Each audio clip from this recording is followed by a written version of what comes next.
Hey guys, Metal Jesus here, and I'm back with another community question, and this one comes from Jordan, and they ask, how do you choose what to play when you have so little time?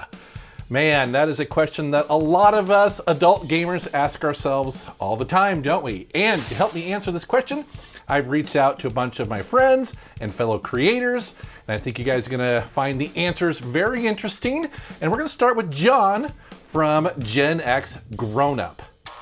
Hey there, I'm John and I am a Gen X grown-up. Jordan, that's a great question, and I think not enough people are asking this question. I'm happy to hear somebody pointing it out, because I often get the feeling that too many players feel guilty for not tackling their backlog or spending enough time with whatever the new hotness is, and they shouldn't feel like that. You should play what makes you happy, right? So that pressure, don't feel that pressure. You know, I like a big open world AAA action adventure as much as the next guy. I play the new Far Cry when it comes out, and the new Just Cause when it comes out, and GTA if it ever comes out. But I don't spend the bulk of my time there. I'll play them once in a while, but as I get older and have more responsibilities with reduced free time, they tend to feel less rewarding because I kind of invest the kind of time and energy into them that makes them rewarding. So my advice is, if you don't have much time to devote to a play session, don't set yourself up for disappointment. I recommend two types of games, and it's pretty much the majority of what I play and what I do. One is indie games. They are clever, they're creative, and they're often very short. And they're pretty inexpensive. You know, you can get a brand new indie title. First, you're supporting an independent developer. You're spending only maybe $9 or $10, $15 maybe tops. And you could probably get the full experience in just a couple of hours, or 4 hours, or 6 hours. Right? It's not an 80-hour adventure. It doesn't require the kind of time investment that you probably can't put into it. The other thing I do is very common. It's just replay something I already know I love and know, right? So that way, if I run out of time and I just can't keep playing, I already know the rest of the game and the rest of the story. I just had fun running through it again and enjoying the mechanics. And this is probably in large part why I continue to play and replay old Atari 2600 games. But it's also why I've started up Playdead's Inside about a dozen times, but only completed it twice, because I know what the ending is. I can just enjoy playing through the parts that I like, and it's still rewarding, even though I don't have necessarily have the right time necessary to invest in something that's larger. So thanks for the question. So usually what happens is I come home from work after talking about video games all day, testing games, doing game stuff, because that's my job. My kid goes to bed at a reasonable hour, and I'm like, you know what? I'm gonna actually play a video game for once instead of just talking about them. So I come into my game room, I stare at this wall for a good 30 minutes, and then get overwhelmed and go sit on my couch and doom scroll my phone instead until I fall asleep. But really, it's usually pretty premeditated.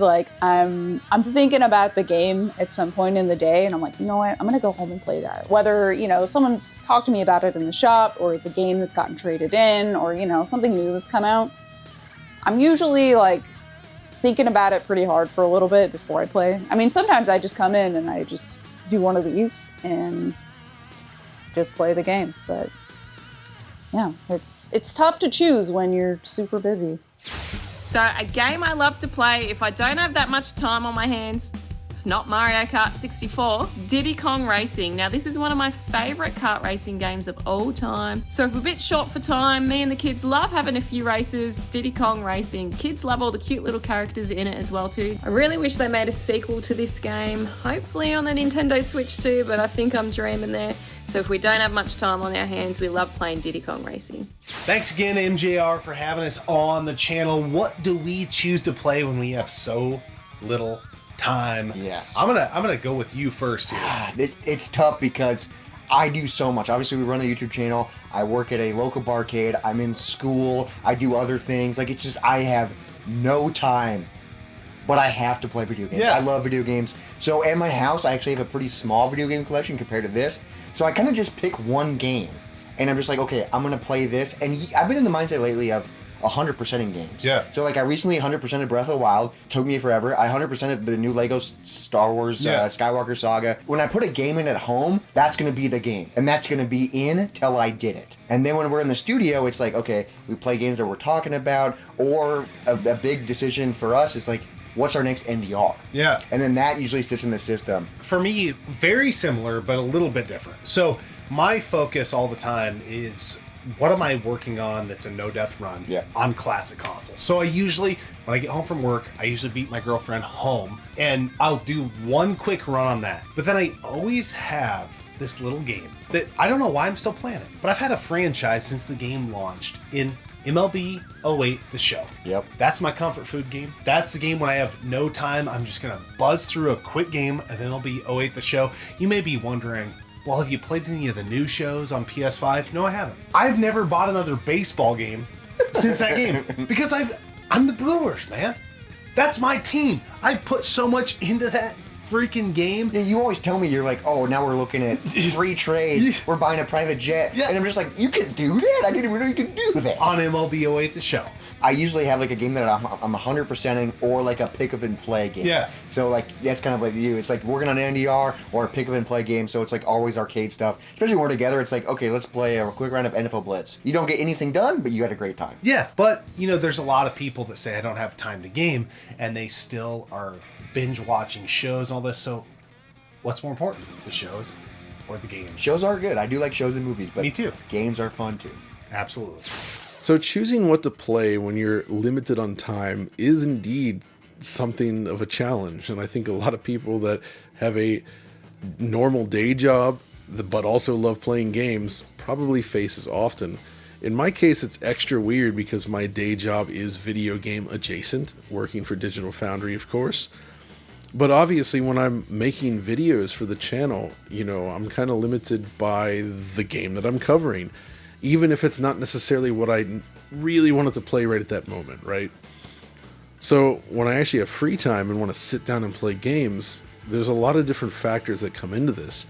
If I'm just looking for something that just feels great, and it's like it has this whole like audio visual thing going on, the controls feel good, you know, then, you know, I'll pick up something like a shooter, maybe, often something on the Saturn. You know, I mentioned in another question before about Super Mario World being, you know, one of my favorite pick up and play games, the Sonic games, just anything that's fast, fluid, and feels great, where you just pop it in and it's awesome, right?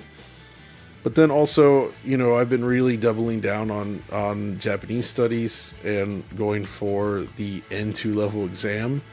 And as a result, I try to play a lot of role-playing games as well in Japanese. And so just making my way through those makes it easy to sort of like pick one or two and then just sort of chip away at it for some months until I get through it.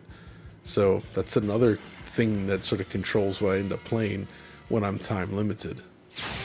You get older and you have more typically financial options to play games, and you typically have more responsibilities and less time to play games. I am definitely in that boat, and I'll restart. The immortal John Hancock here, and definitely as I get older, I'm having less time playing games. So what to choose to play with so little time? I work about 65 hours a week, you know, do YouTube, and I teach during the day.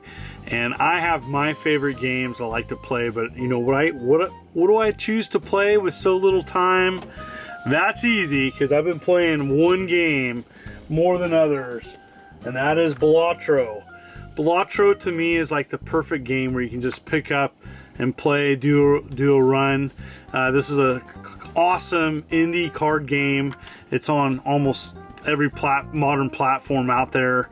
Absolutely love this game. And I essentially just keep it in my Switch, and I got the physical release of it.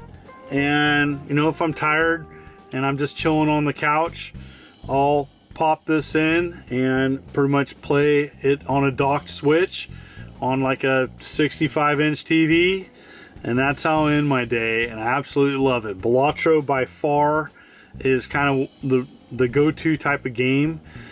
Pick up and play. I'm not into like RPGs. This is a type of game where you can play, 20, 30 minutes at a time, put down. And I've been playing it, for the last couple months and really enjoying it. So by far, that's the type of game and go-to that I like to play. I am Dan. I'm Elisa. And this is our JRPG life. So I work a 9-to-5 job, and then I get home and I work 5 to 9 every day for YouTube. And I work from home, so I'm basically always on the clock. So after a long day of work, there is no chance anyone's going to catch us playing a stressful, frantic, or challenging game. Well, and I only play RPGs, so you're not going to catch me walking into a new dungeon and getting lost, starting a long boss battle, or going into long cutscenes. And I play everything, so my standard fare of giant open world modern games or challenging retro video games isn't really going to prepare me for bedtime. And that's why we play puzzle RPGs. games. I thought you were going to say puzzle games. Why would I say puzzle games? So the thing about RPGs is that there's always little quests that you can do, whether it's a side quest or whether I'm leveling up my characters to learn a new special skill, or kind of playing the lottery with opening up a goodies box. For me, when I only have a little bit of time to game, I play Picross. It can be a Nintendo Switch Online, it can be from Super Famicom, Game Boy. Picross is on so many different consoles that there's always something to play. In fact, I recently beat this game, which is called Hatsune Miku Logic Paint S, which is basically Picross, but in addition to beating all the levels, you can also go back and perfect them. So, of course, I did that in very small bites over the course of 6 months. Lastly, we like to take an hour or so to play a retro beat 'em up like Knights of the Round. There's nothing like enjoying a retro game with your favorite person, and beat 'em ups are a great couples time. Alright, good. I'll get the back, you get the front. Alright. We must form the damaged sandwich! Yes. So whether you're playing alone, Or with your favorite person. there's always fun to be had, even with very little time. How do you choose to play when you have so little time? Well, I don't really play anything if I have little time. I have to tend to my life and stuff like that. It's not like I have to play a video game or I die or anything, but, I would just go back to my previous pull-off-the-shelf answer and just play something that's short and easy. How do I choose what to play? There are two ways I choose what to play. The first one is simple. I ask myself, which consoles have I got hooked up?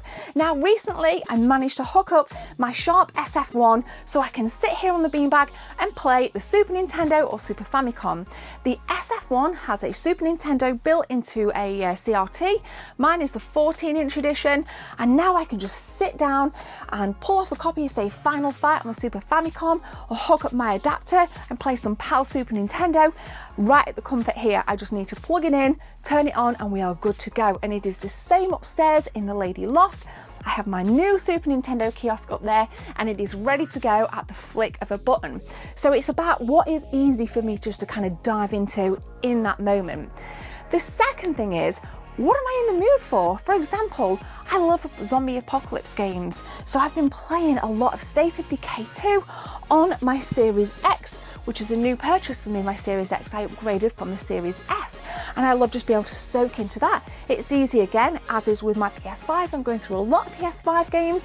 I'm playing Dragon Age the Veilguard. I'm playing loads of stuff on there, and I think for me, it's that kind of, what am I in the mood for today? It's a rainy day, let's go with zombie apocalypse. It's a sunny day, let's go with zombie apocalypse. I'm that kind of girl that loves those kind of dark games. So it's about what is easily accessible to me at the time, and I guess, what do my emotions tell me? What do I want to play? What an incredible question that was.